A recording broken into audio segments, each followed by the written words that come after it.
On the Western Hemisphere's northern frontier, the race is on. You're going into the bush. It's you against Mother Nature. Mother Nature is unpredictable. And the most ambitious company on the ice roads is Muskie Creek.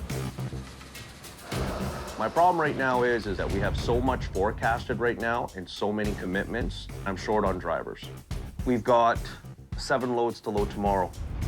My name is Bill Dan, and I'm the operations manager here at Muskie Creek. Apparently there's an air leak on the air tank. Did anybody do anything about it? Our primary goal is to service northern communities via winter road access. With about 6 weeks of winter roads, we have to slam these loads in as quickly and as efficiently as possible. Some of the communities that we go to, their only source to get food, building materials, is by winter roads. It's crucial in that short window that we have, we get as much freight up into those communities so that they can sustain for the next year.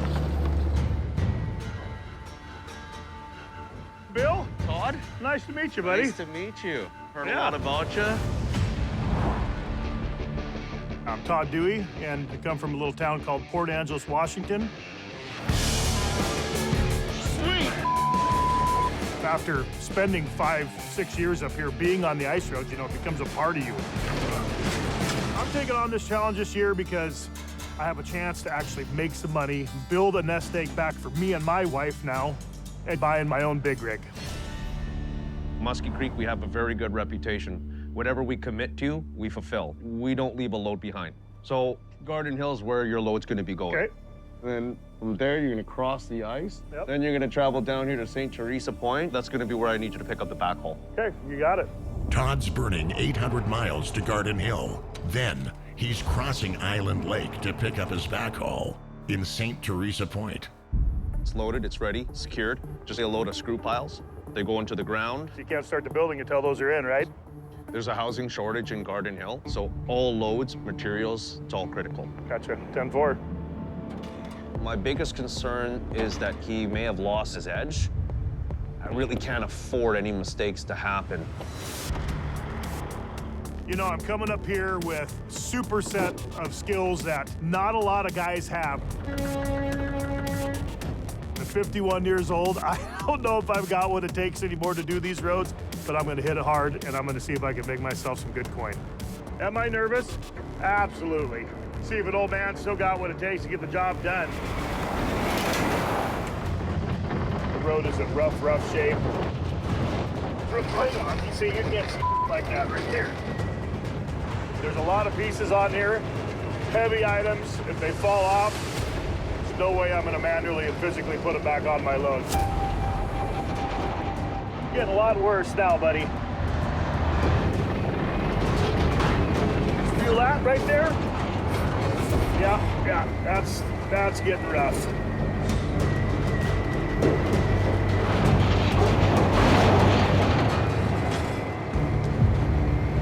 And I have definitely got something going on with my load in the back. Drill bit sticking out about a foot on the passenger side. This is not good.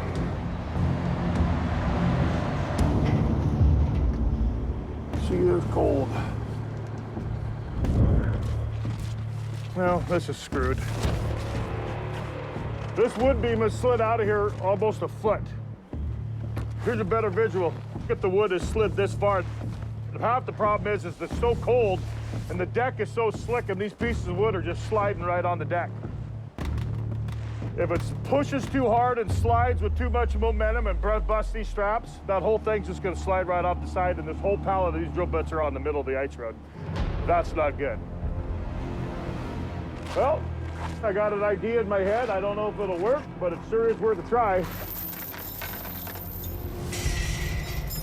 There it goes. Oh, you gotta love the ice roads, right? Okay, now we can link these two together so it's double locked. Pull the slack out.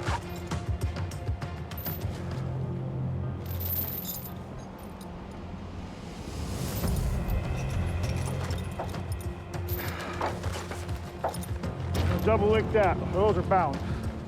In theory, as I'm backing the truck up, that chain's gonna come tight and it's gonna pull that load on the trailer.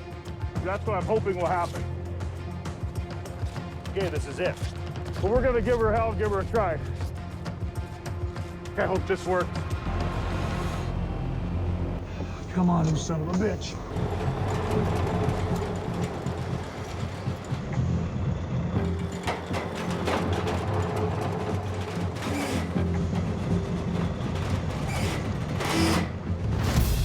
Yeah, looks like it moved. Yeah, it slid right here. You can see this block. See how far that block is sticking out? This block was sticking clear out here, so this whole thing is now slid right back into position. Now I'm gonna re-rig it, and I'm gonna try to do the same thing to the front and get it pulled over. Tell you what, nothing like being in the bush and figuring out. That's why I love being on the ice roads. All right, re-rigging. Okay, round two.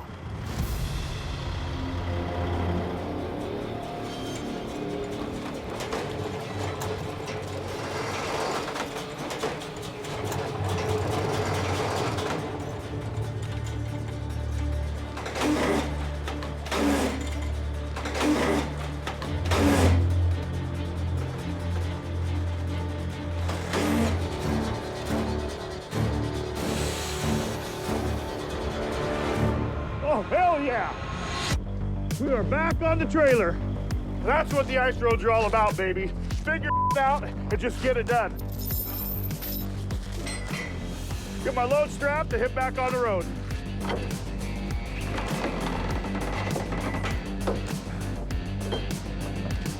I'm ready to roll. Mission accomplished, baby. My load is nice and straight back there.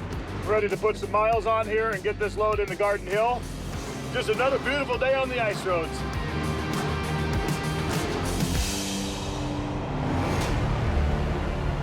Approaching Island Lake outside Garden Hill. Ice crossing just opened up. It's only open for light traffic, which means it's not open for full weights yet. The ice is not as thick as it's supposed to be. Hope you have a wheel in place set up for your family, because most likely you ain't making it home. That's what could go wrong. It's life and death up here.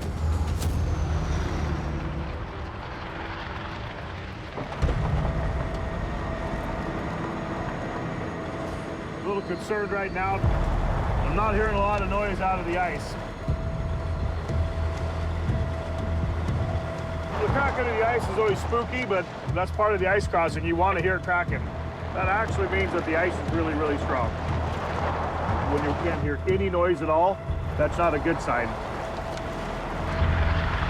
I don't like that. I don't like that one single bit. Not at all. Cracking sounds indicate the ice is flexing to relieve stress from the truck's weight.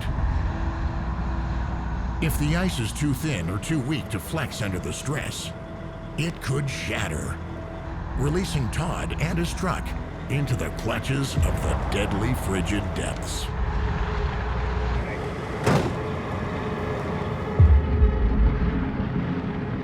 And on the ice.